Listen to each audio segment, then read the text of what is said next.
Hi guys, I am Ramesh sir, your motivational speaker and teacher. आज का विषय रहेगा मतदान। और मतदान के ऊपर जो है मैं आज चर्चा करूंगा।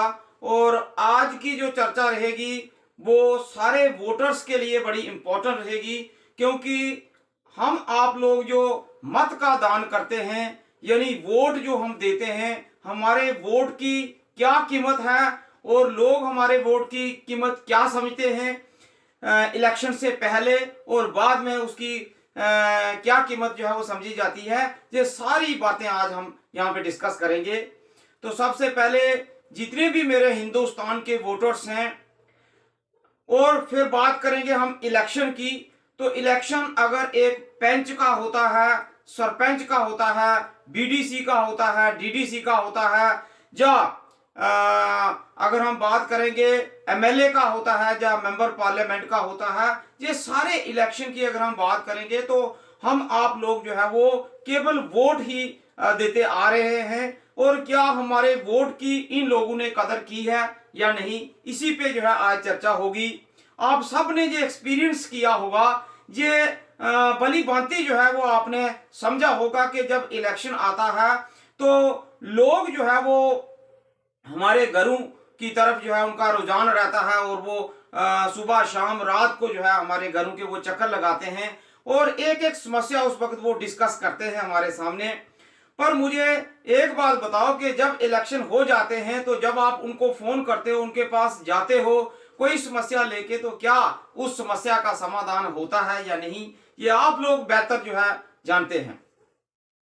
इसलिए अब की बार जो है, क्योंकि इलेक्शन अब भी जो है वो होने वाले हैं, हर 5-6 साल के बाद जो है वो इलेक्शन होते हैं, तो अब भी जो है वो पंचायती इलेक्शन का जो है वो मुझे लगता है कि अब बिगुल बज जाएगा।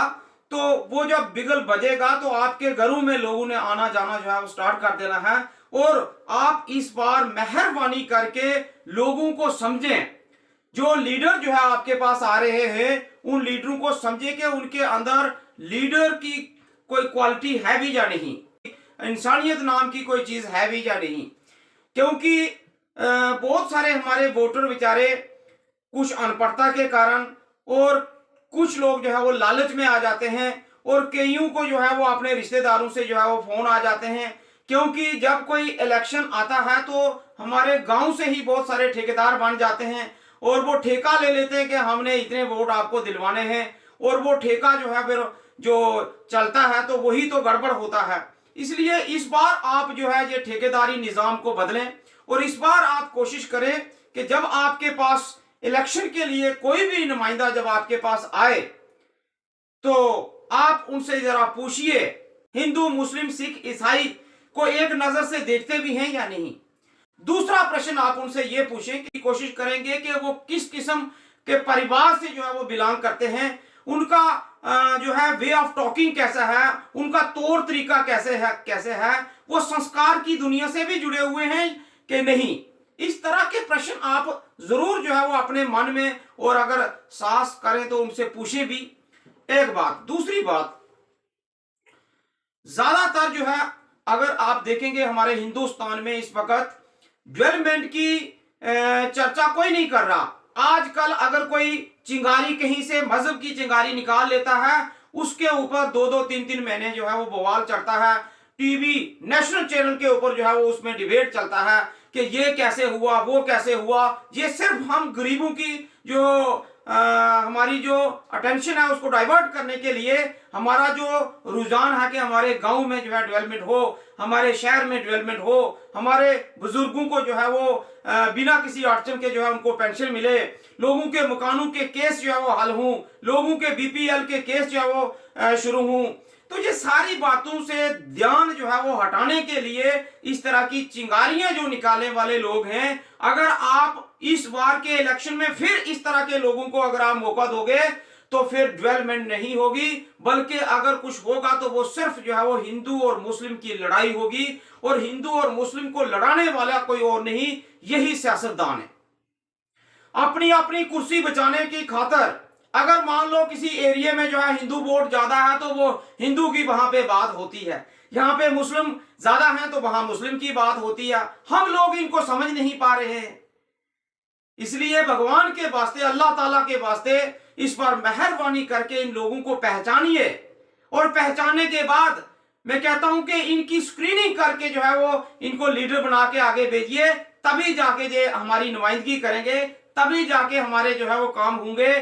अब अंदाजा लगाओ कि अगर हमारा ये सिस्टम होता, असेंबली के इलेक्शन होते, हमारे एमएलए होते, तो उस वक्त जो है हम एमएलए के पास जो है वो गुहार लगाते और ये ब्यूरोक्रेसी का सिस्टम जो है थोड़ा सा ठीक चलता। क्योंकि आज ज्यादातर जो है ब्यूरोक्रेसी का निजाम जो है जम्मू कश्मीर में चल रहा है, तो जिसके कारण हमारी कोई सुनवाई नहीं है।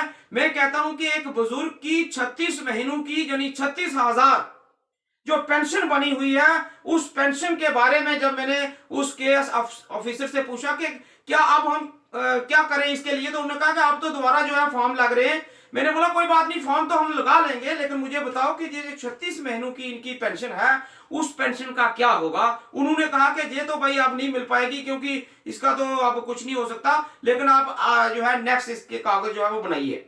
तो मैं ये पूछना चाहता हूं इन लोगों से कि आखिर वहां पे बैठे हुए जो क्लरिकल स्टाफ है, उनसे इतनी बड़ी ब्लंडर कैसे हो गई कि एक मर्द को उन्होंने औरत बना दिया। पेंशन तो चलो जाए यार बाढ़ में, लेकिन एक मर्द को आपने औरत बना दिया। इतनी बड़ी ब्लंडर आप वहां पे बैठे हुए कर रहे हो, और 50-50, 60-60 हजार रुपया आप सैलरी ले रहे हो। यार किस तरफ हिंदुस्तान को लेके जा रहे हो आप लोग।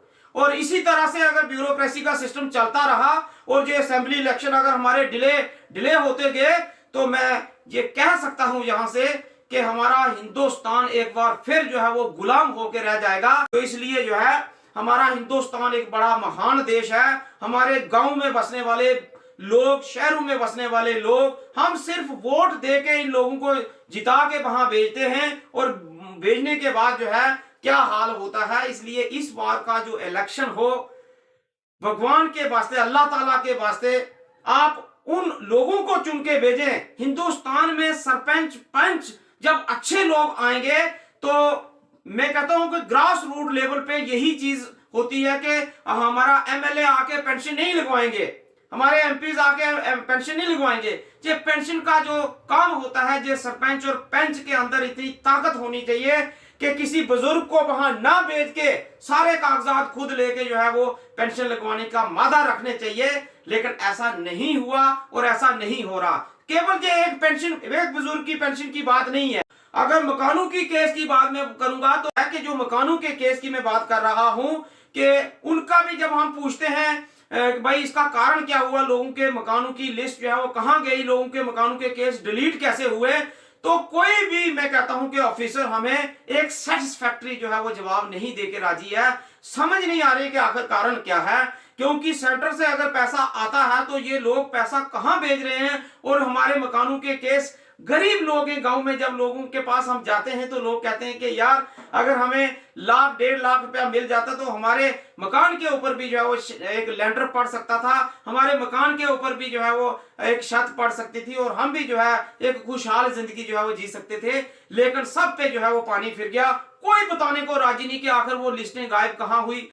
तो मुझे समझ नहीं आ रही कि आखिर किस तरफ जो है हम देश को लेके जा रहे हैं। और कोई एक बात हो तो बंदा कहे बीपीएल की बात करेंगे। गांव में ऐसे लोग हैं जिनके बीपीएल के केस जो है नहीं हो पा रहे हैं, हालांकि वो डिजर्व करते हैं। तो ये सारा जो निजाम बिगड़ा हुआ है, ये तभी सुधर सकता है जब हम अपना मतदान करेंगे, अपनी बुद्धि का प्रयोग करते हुए। अपना एक वोट का ही हमें एक अधिकार है। इस वोट का सही ढंग से जब हम प्रयोग करके अच्छे नुमाइंदे आगे भेजेंगे तो वो जरूर काम करेंगे। अगर आपने इस बार फिर रिश्तेदारी को देखा, इस बार आपने फिर बरादरीज़म को देखा, इस बार फिर आपने अगर किसी के फोन का इंतजार किया, इस बार फिर अगर आपने 100 50 रुपए के लिए आपने वोट को जाया कर लिया, तो आने वाले 5 साल फिर आराम से आप बैठे रहना। और मैं ये दावे के साथ कहता हूं कि कुछ लोग जो इस तरह की गलती करते हैं, जो अपने वोट को, अपने जमीर को बेच के जो है पूरे निजाम का बेड़ा गर्क करते हैं, उनको तो मालिक भी नहीं बख्शेगा। क्योंकि एक गांव में मान लो अगर 1000 वोट है, उस 1000 वोट में से मान लो 300 वोट जो है वो अच्छे लोग देते हैं, समझ कर देते हैं, अच्छे मतलब किसी अच्छे नुमाइंदे को वो वोट देते हैं, उधर जो है वो 700 वोट या 600 वोट जो है ऐसे लोग हैं जो लालच में आके दूसरे बंदे को दे देते हैं, तो दूसरा बंदा जो है वो जीत जाएगा। और जो एक अच्छा नुमाइंदा है, जो एक पढ़ा लिखा, जो एक संस्कारी परिवार से पला पोसा जो नुमाइंदा है, जो हिंदू मुस्लिम को एक नजर से देखने वाला है, वो फिर रह जाएगा और हमारा निजाम जो है वो फिर बिगड़ जाएगा। जिसने आपका वोट खरीद के जो है वो लिया, मैं तो ये बात कहते हुए भी मुझे शर्म महसूस हो रही है कि आपके वोट को कोई खरीद नहीं सकता। आपके वोट में वो ताकत है, आपके वोट में वो कि आपके वोट की वो कीमत है कि जिसकी मैं कहता हूं कि कोई कल्पना भी नहीं कर सकता। एक फर्श से हर्ष तक अगर कोई बंदा पहुंचता है तो वो आपके वोट के कारण पहुंचता है। एक एक वोट की कमी के कारण लोग रह जाते हैं, उनको पूछिए कि आपके वोट की क्या कीमत है। इसलिए मेहरबानी करके अब की बार आप पंच से लेके सरपंच से लेके बीडीसी डीडीसी से लेके एमएलए और एमपी तक इस बार अच्छे लोग आप हिंदुस्तान में भेजें, ताकि वो लोग हमारी नुमाइंदगी करें, हमारे काम हों, हमारे बुजुर्गों को दर दर की ठोकरें ना खानी पड़े। और सबसे बड़ी बात, जो हम लोगों को मजहब के हिसाब से लड़ाने की कोशिश करते हैं, उनके मुंह के ऊपर जो है वो लगाम पड़ जाए। क्योंकि हिंदू मुस्लिम सिख ईसाई सब इंसान हैं, कोई बड़ा या छोटा नहीं है। इस देश को आजाद करवाने के लिए किसी एक ने ज्यादा या कम जो है वो कंट्रीब्यूट नहीं किया है, सबकी कंट्रीब्यूशन रही है, सब ने सहयोग किया है। अशफाक उल्लाह खान को हम नहीं भूल सकते, भगत सिंह को हम नहीं भूल सकते, रानी लक्ष्मीबाई को हम नहीं भूल सकते, तात्या टोपे को हम नहीं भूल सकते। इस तरह से ना जाने हमारे हिंदुस्तान में मुस्लिम, अगर हम बात करेंगे एपीजे अब्दुल कलाम की, तो कौन जो है वो भूला है उनकी कंट्रीब्यूशन को लेके।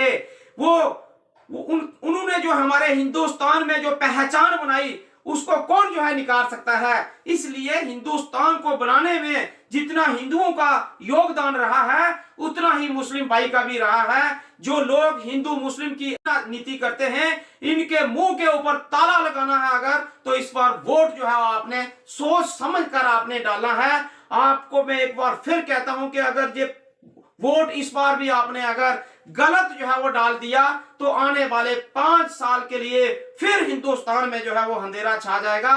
इसलिए मेहरबानी करके, मुझे किसी को ठेस पहुंचाने की कोई भी मेरी नीयत नहीं है। मैं सिर्फ ये कहता हूं कि मेरा हिंदुस्तान खुशहाल हिंदुस्तान बने, जो सेंटर से पैसा आता है वो गांव तक पहुंचे, वो गरीब आवाम तक पहुंचे, वो बुजुर्गों तक पहुंचे, वो मेरी माताओं तक पहुंचे, वो मेरी बहनों तक पहुंचे।